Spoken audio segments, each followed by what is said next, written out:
সবচেয়ে বড় হামলা 2024 সালে লক্ষ্য করেছিলাম। আমরা প্রতিরোধ করে তুলেছিলাম, নিন্দা জ্ঞাপন করেছিলাম। দীর্ঘ 1 বছর পরে আমরা তাদের প্রহসন আগেই বুঝতে পেরেছিলাম। আমরা জেনেছিলাম আল্লাহ রাব্বুল আলামিন বলেছেন কুফফার এবং তাদের প্রতিজ্ঞা, এই প্রতিজ্ঞা 2 মাসও যায়নি।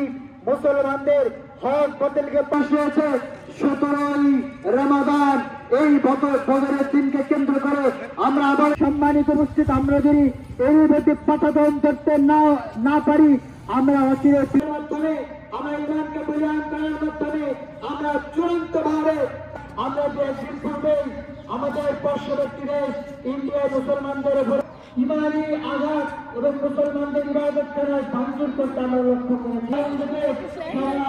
আওরঙ্গজেবের কবরকে পর্যন্ত তারা তুলে নেওয়ার হুমকি জানিয়েছে। যদি এমনটা চলতে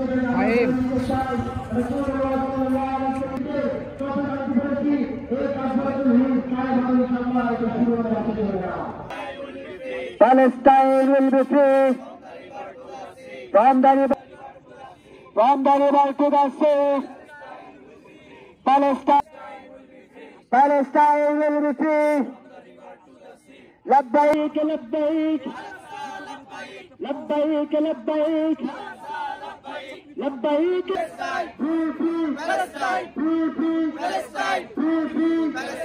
কানাচে আমরা যেদিকেই লক্ষ্য করছি, যদি আমরা আমাদের পার্শ্ববর্তী দেশ ভারতের দিকে লক্ষ্য করি, যদি আমরা আমাদের থেকে কয়েকশো হাজার মাইল দূরে প্যালেস্টাইনে লক্ষ্য করি, যদি আমরা ইরাকে লক্ষ্য করি, যদি আমরা সোমালিয়ায় লক্ষ্য করি, তো আমাদের চোখের সামনে একটাই জিনিস ভাসমান, আমার মুসলিম ভাই, আমার মুসলিম বোন, আমার মুসলিম মা তারা নির্যাতিত।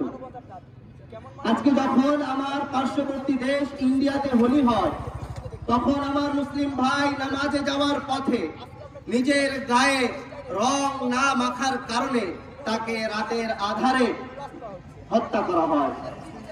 আজকে যখন প্যালেস্টাইনে তারা প্রহসনমূলক যুদ্ধবিরতি দেওয়ার পর প্যালেস্টাইনের আমার মায়েরা তাদের কোমলমতি শিশুদেরকে নিয়ে ঘরে ফিরতে শুরু করলো, যখন আমার ভাইয়েরা পুনরায় তাদের সাধারণ জীবনযাপন শুরু করলো, ঠিক সেই সময় মুসলমানদের পবিত্র মাস মাহে রমজানের, মুসলমানদের ঐতিহাসিক 17ই রমজান তথা গজওয়ায়ে বদরের দিনে তারা মুসলমানদের উপর বর্বরোচিত হামলা চালায়।